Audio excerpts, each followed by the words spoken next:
Tumeona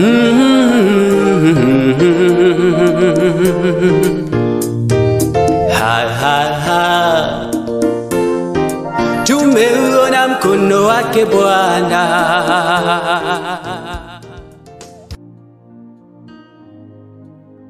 Madame, Monsieur, bonsoir. C'est vendredi. Bienvenue à votre émission US et les vendredis. C'est avec beaucoup de plaisir que chaque vendredi, je vous retrouve dans le cadre de cette émission. Aujourd'hui, nous nous réunissons autour du thème que nous avons intitulé « Bâtissons notre foi par la prière et continuons notre course ». Il y a une jeune dame qui m'a écrit en inbox pour me dire « Pasteur, et de plus en plus, il est difficile d'avoir des modèles spirituels à travers la lecture des Saintes Écritures pour pouvoir avancer. La vie est devenue si difficile qu'à un moment donné, on ne sait comment faire pour se maintenir dans la présence de Dieu. » Et à la réponse de cette question, j'ai voulu à travers cette émission nous édifier tous ensemble. Et je vais à travers cette émission nous proposer 7 modèles qui pourront nous aider à surmonter les difficultés et à se projeter continuellement devant la présence de Dieu.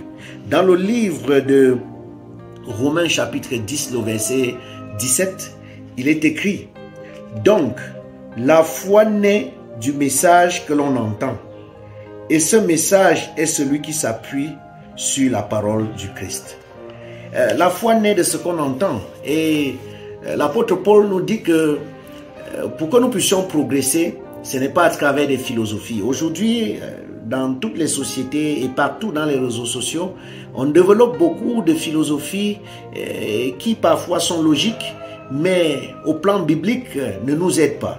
Et j'ai donc voulu, à travers cette question, nous présenter 7 modèles. Le premier modèle, c'est le modèle de soumission. Dans le livre de 1 Pierre chapitre 3, versets 5 et 6, on nous présente Sarah qui, à un moment donné, à travers son modèle, se soumet au point d'appeler son mari le Seigneur. Dans ta progression avec Dieu, tu peux choisir ce modèle de soumission où tous les jours, tu fais allégeance seulement à Dieu, ainsi de suite, et avancer. Et cela permettra aussi que ta foi s'enflamme et qu'elle grandisse. Le deuxième modèle que je voudrais proposer, c'est le modèle de supplication. Nous avons vu Anne, dans la détresse, elle crie à Dieu et formule un vœu qui peut débloquer sa situation. Dans le livre de 1 Samuel chapitre 1, le verset 11, il est écrit « Elle fit un vœu en disant « Éternel des armées, si tu daignes regarder l'affliction de ta servante, et si tu donnes à ta servante un enfant mâle, je le consacrerai à l'Éternel pour tous les jours de sa vie, et le rasoir ne passera pas sur sa tête. » Donc, dans le modèle de supplication, vous pouvez décider que, en avançant avec le Seigneur, vous ferez des vœux, vous prierez, vous supplierez le Seigneur de répondre favorablement à votre prière. Donc, le modèle de Anne est un modèle de supplication. Donc, vous pouvez bâtir votre foi sur la supplication. Et le troisième modèle que je nous propose, c'est le modèle de détermination. Comme Ruth, elle prend un engagement ferme.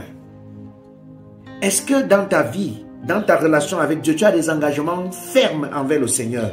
Voici l'engagement de Ruth. Ruth répondit, « Ne me presse pas de te laisser, de retourner loin de toi. Où tu iras, j'irai. Où tu demeureras, je demeurerai.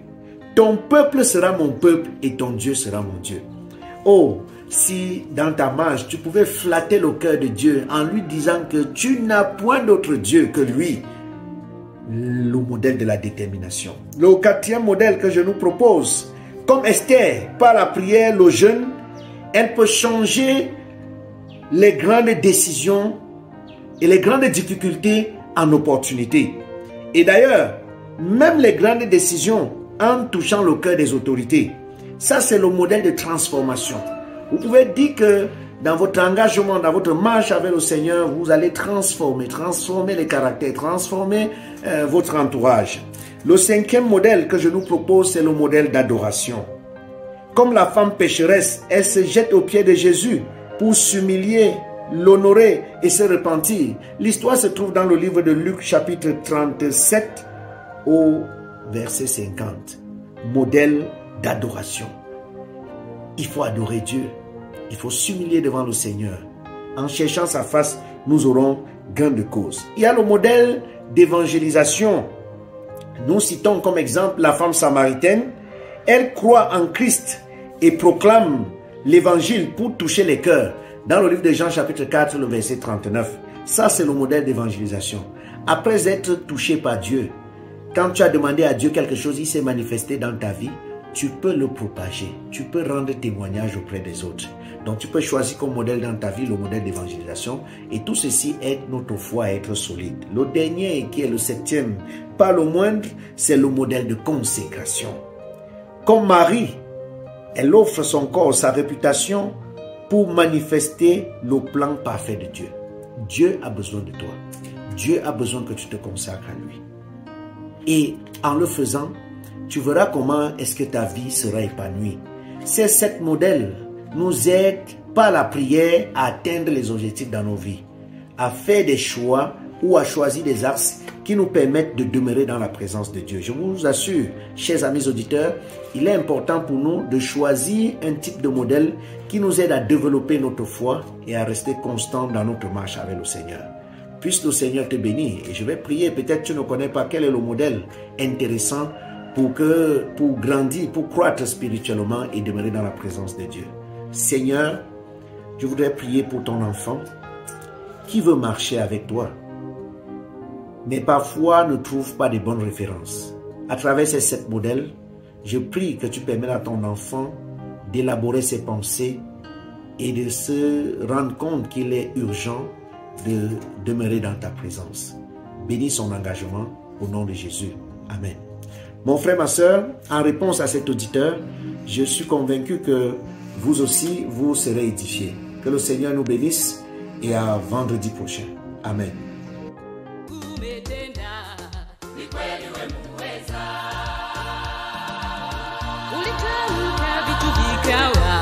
Neno tulatosha, ukisema umetenda.